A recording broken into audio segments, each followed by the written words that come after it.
2026-27 budget Nirmala Sitharaman గారు parliament లో ప్రవేశపెట్టారు. బడ్జెట్ ఇంట్రెస్ట్ లేదా? చాలా మంది ఫ్రెండ్స్ అడిగారు, ఈరోజు బడ్జెట్ రేపు బడ్జెట్ కదా ఏంటి అని. మనకేమున్నది, మన కష్టాలు ఏం తీరవు, మనకేం ఒరిగేది ఏం లేదు అని చాలా మంది చెప్తారు. అందుకనా చూద్దాం బడ్జెట్. అసలు మనం 4th బిగ్గెస్ట్ ఎకనామీ అని డప్పులు కొట్టుకుంటున్నాం కదా. 4th biggest economy, $4 trillion economy. మరి బడ్జెట్ ఎట్లా ఉండాలి, ఎంత ఫార్వర్డ్ లుకింగ్ ఉండాలి, అలా ఉందా అని చూద్దాం. ఉద్యోగాలు, ఆదాయాలు పెరిగాయా, దాని గురించి ప్రస్తావన ఉందా ఈ బడ్జెట్ లో అంటే ఏం కనిపించట్లేదు. కానీ బడ్జెట్ లో నిర్మలా సీతారామన్ గారు ఏం మాట్లాడినా, ప్రతి లైన్ ప్రతి సెంటెన్స్ మాట్లాడినా ఇదో సౌండ్. ఇది మాత్రం ప్రధానమంత్రి నుంచి, మంత్రుల నుంచి, ఎంపీ నుంచి, వాళ్ళ పార్టీ ఎన్డీఏ వాళ్ళు చప్పట్లు కొట్టాడు. ఇదిగో ఇక్కడ నేను 500 కోట్ల రూపాయలు పెంచాను అంటే అసలు వీళ్ళు ఆయన ఏం చెప్తుంది వింటున్నారా లేదో, అంతా ఆర్కెస్ట్రా లాగా ఆ లైన్ ఫినిష్ అవ్వగానే కొట్టుడు. అదే ఈ బడ్జెట్ స్పెషాలిటీ అనేది కల్పించదు. గత సంవత్సరానికి ఈ సంవత్సరానికి పోల్చుకుంటే కూడా ఈ బడ్జెట్ లో పెద్ద తేడా లేదు. మీకు బడ్జెట్ సైజ్ లో కానీ, క్యాపిటల్ ఎక్స్పెండిచర్ లో కానీ దాదాపు ఆల్మోస్ట్ సేమ్, ఇటు మార్పులు తప్ప ఆల్మోస్ట్ సేమ్.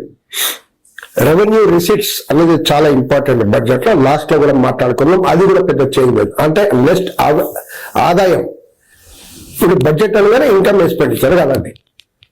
ఇన్కమ్ మాట్లాడాలి కదా, ఫస్ట్ ఇన్కమ్ ఎక్కడి నుంచి వస్తుంది, ఎంత వస్తుంది మాట్లాడాలి, తర్వాత ఎక్స్పెండిచర్ మాట్లాడాలి. సో ఇన్కమ్ లో పెద్ద చేంజ్ అయితే ఎక్స్పెండిచర్ ఏముంటుంది చేంజ్.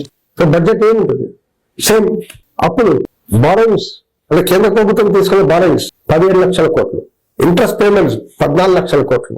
అంటే ఇవన్నీ ఇంకా ఉన్నాయి, అంటే ఇవన్నీ మనం పే చేయాలి. మన సెంటర్ కి 55 లక్షల కోట్ల రూపాయలు ఆదాయం ట్యాక్స్ రిసిట్స్ ద్వారా వస్తుంది, ట్యాక్స్ నాన్ ట్యాక్స్ రిసిట్స్ ద్వారా వస్తుంది. స్టేట్స్ ఎంత ఇస్తున్నాయంటే స్టేట్స్ కి బాగా పంచాలి కదా, రాష్ట్రాలకి 34 రాష్ట్రాలు ఉన్నాయి కదా, యూనియన్ టెరిటరీస్ వీళ్ళందరికీ. అక్కడ చాలా తక్కువ, సేమ్ అమౌంట్ పంచుతాం అని చెప్పేసారు.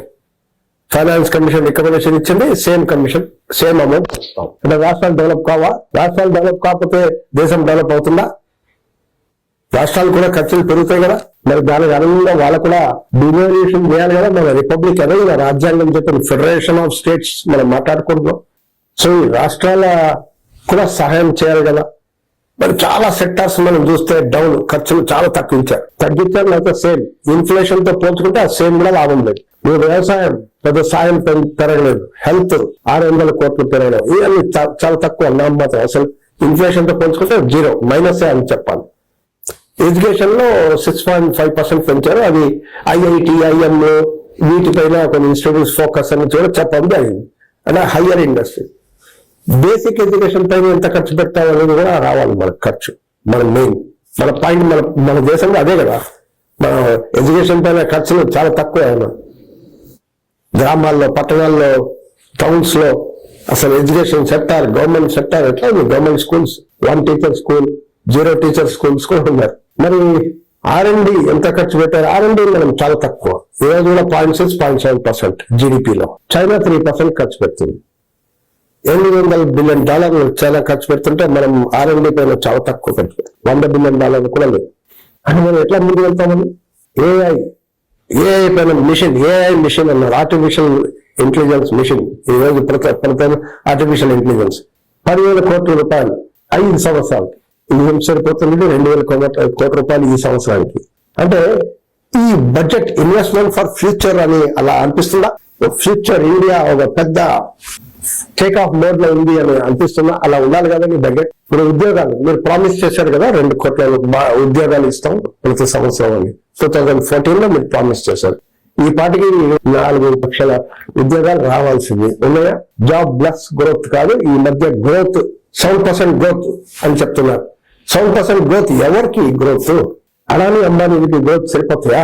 ప్రజలకు గ్రోత్ రావాలి కదా, ఉద్యోగాలు కూడా అంతే 7% గ్రోత్ రావాలి కదండి. ఆ గ్రోత్ రిఫ్లెక్ట్ అవ్వాలి కదా. అంటే వాళ్ళ చేతిలో ఇన్కమ్ పెరిగితే గ్రోత్ అయినట్ట జీడిపి గ్రోత్.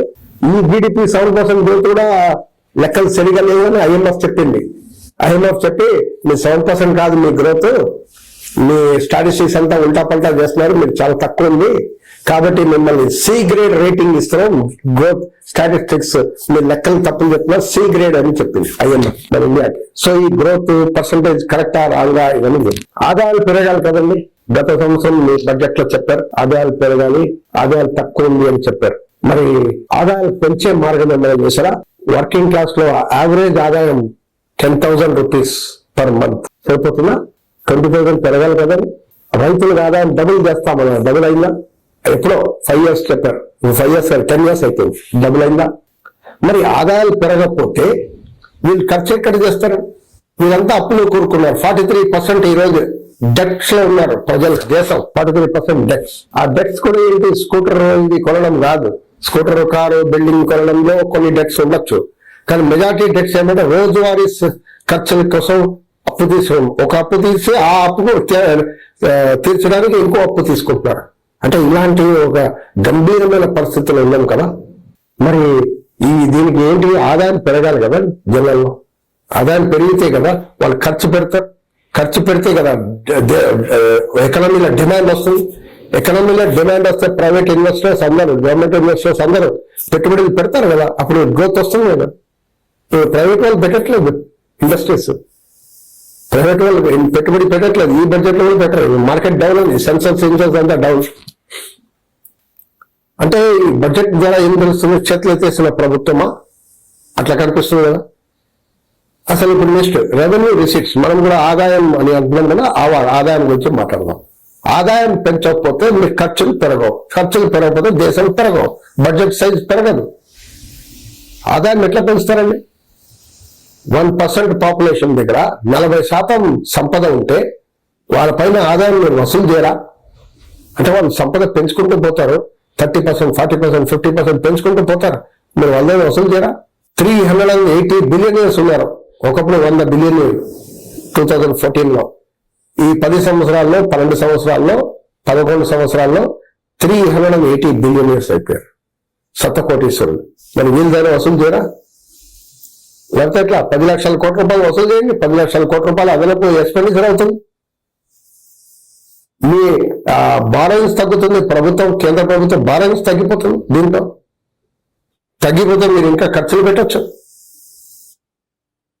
ఉద్యోగాలు ఉన్నారు, ఉద్యోగాలు అంటే నరేగా ఒక స్కీమ్ ఉండేది, ఒక యాక్ట్, చట్టం పార్లమెంట్ లో, దాని ద్వారా కనీసం చాలా మందికి, కొంతమందికి రైట్ టు వర్క్ గ్యారంటీగా ఉండేది. ఇప్పుడు అది మార్చేశారు, జామ్ అని పెట్టేశారు, రైట్ తీసేశారు. సో ఇప్పుడు రైట్ హక్కు కాదు అంటే ఉద్యోగం అనే హక్కు లేదని చేసేసారు. మీరు ఆ 100 days వర్క్ గ్యారంటీ హక్కు ఉండేది, ఇప్పుడు ఆ హక్కు తీసేశారు. సో ఉద్యోగాలు పెరుగుతాయి. ఇప్పుడు రేపు రాబోయే చాలా డేంజరస్ ఉంది. రేపు ఎలక్ట్రిసిటీ బిల్లు రిఫార్మ్స్ బిల్ పెట్టబోతున్నారు పార్లమెంట్ లో, ఇదే సెక్షన్ లో, బడ్జెట్ సెషన్ లో. ఎలక్ట్రిసిటీ మినిస్టర్ చెప్పారు, పవర్ మినిస్టర్. ఆ ఎలక్ట్రిసిటీ రిఫార్మ్ బిల్స్ లో ఏముంది? ప్రైవేట్ కి ఇవ్వబోతున్నారు డిస్కామ్లని.